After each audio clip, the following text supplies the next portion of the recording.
Hello everybody, welcome to another episode of Bob's Woodshop. This week's project is a set of cupcake stands for my daughter's wedding.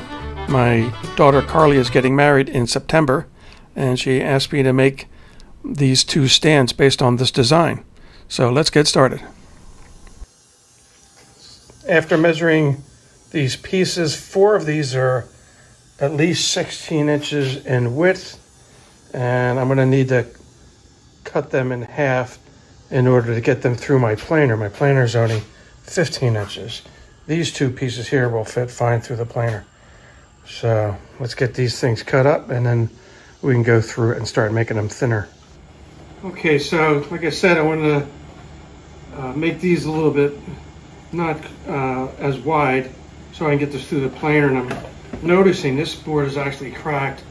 There's a crack all the way through here. I'm going to lose about 1 inch of this. And I'm using the sled for safety reasons.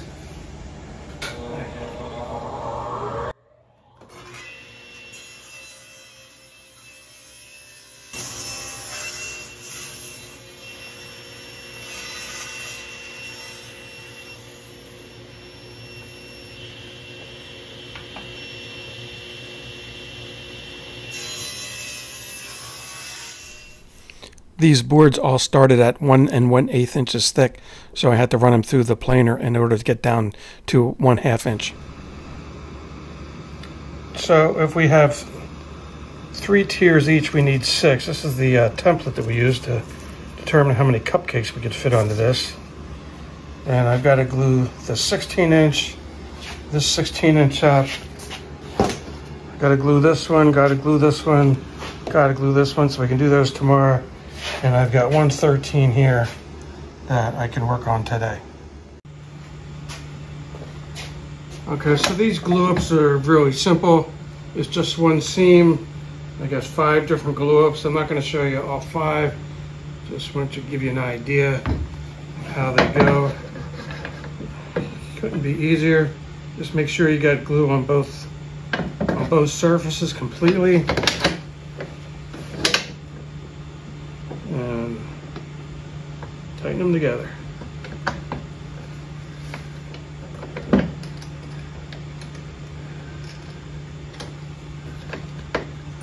So tomorrow I will come back and turn these on the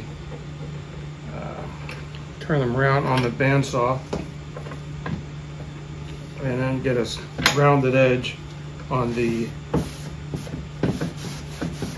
lathe.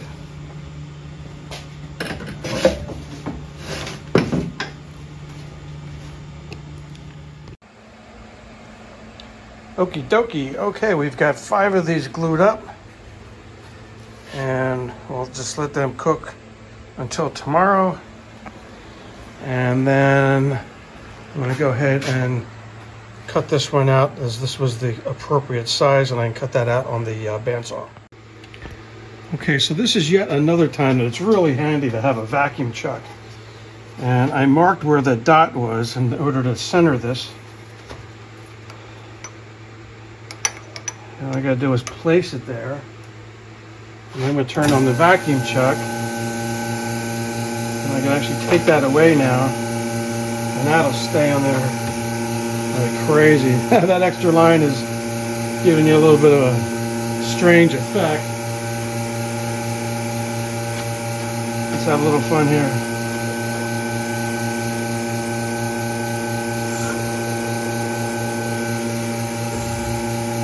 Okay, from here all we're going to do is round the edges, and I'm going to have to obviously do this 6 times. Okay, so my weapon of mass destruction is just going to be a 1/2 inch round carbide tip from Easy Wood Tools. And this is a simple turning. All I'm really going to do is round those edges. I'm going to pull this up close in case that falls off. I've done about 12 pizza boards and none of them have fallen off. But I just want to keep this close in case something catastrophic happens.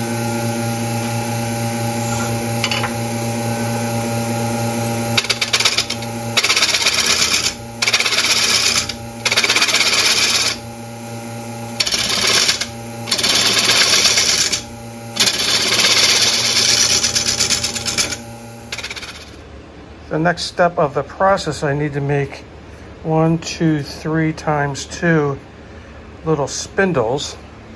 And luckily, I have one solid piece here. I'm just going to trim off this little bit. And I have one laminated piece that I did years ago, and I don't remember why I laminated that, but I can chop that up and make spindles out of that.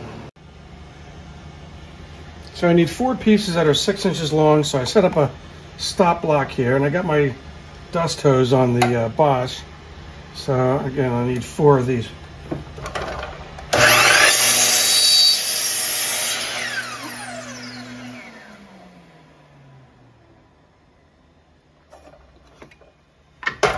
I like to let the blade stop before I pull it up on small pieces. Okay, next part of the process, we need to find the center of each blank.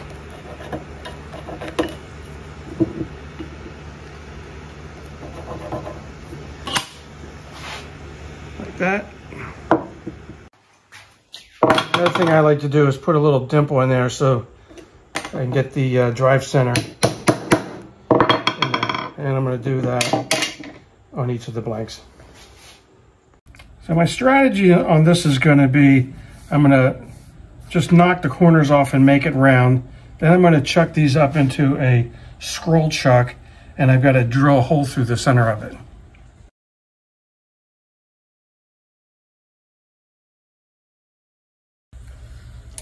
Since I want to drill a hole from both ends, I want to make sure it's in the scroll chuck, and I want to make sure that's in the center right there.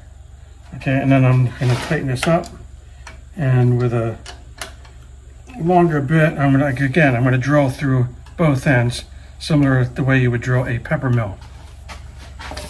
And the reason you do that is sometimes a drill bit, if you go a long length like that, it would tend to drift a little bit. So if you drill from both ends, you've got a very high chance that they're going to meet exactly in the middle.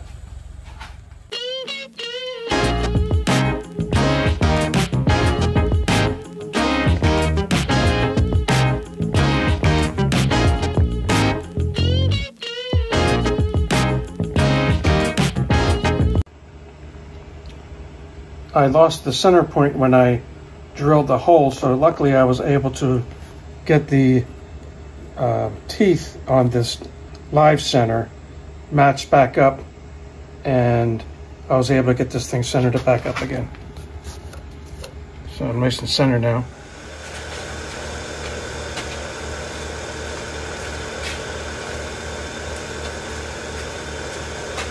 Gotta get my face shield.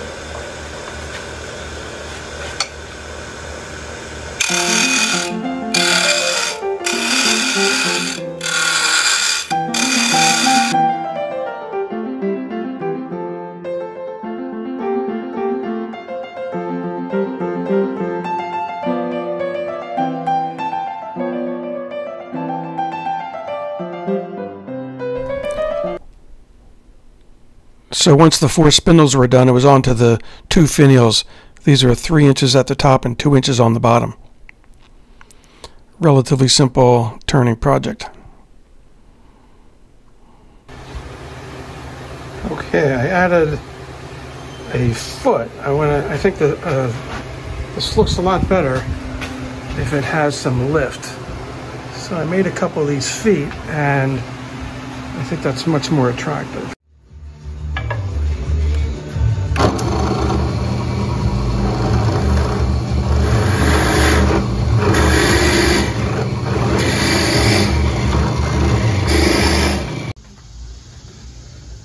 Next step is to put some threaded inserts. I'm going to put these in the finials and in the base. Now I drilled a 1/2 inch hole and it's really tight, so I'm going to use some wax in order to help lubricate that a bit. I already tried that one. Very tight fit with the oak. If it was a softer wood, I don't think I would need the wax. But like I said, very tight fit.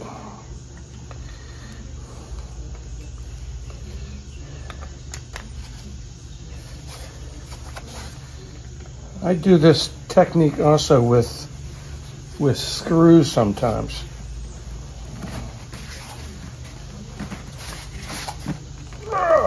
Good thing I ate my Wheaties today.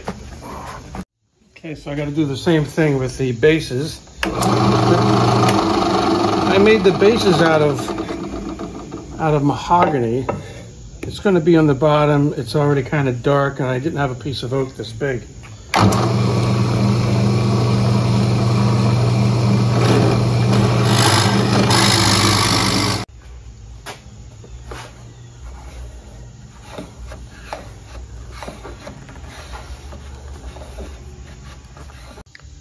Okay, all I got to do is drill the holes, a 3/8 inch hole in each of these discs. The small ones are the only ones that fit on the drill press. I'm going to have to do the other ones freehand.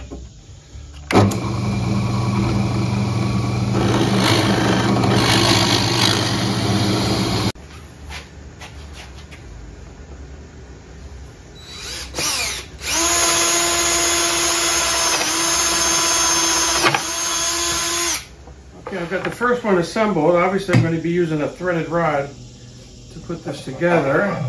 So I put a disc, a spindle, the medium disc, spindle, the little disc, and the finial. Couldn't be easier. I use this strategy with the threaded rod, so this could be easily disassembled for storage and for transport. So it came out pretty nice. Now it's time to put the finish on.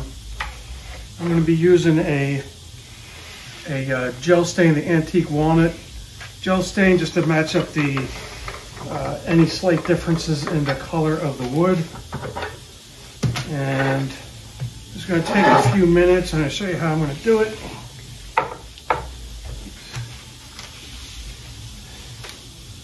What I'm really going to do, so I got slight variations of the color of the wood here.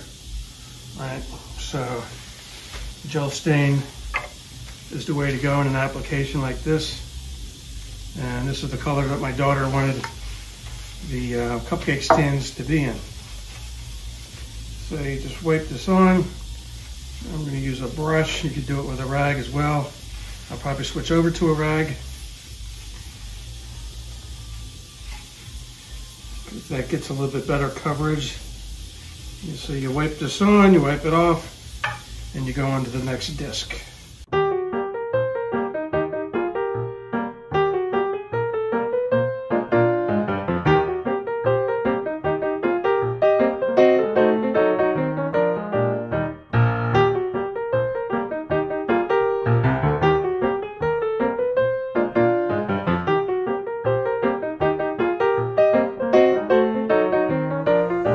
Okay, the last step of the process is going to be wax these pieces.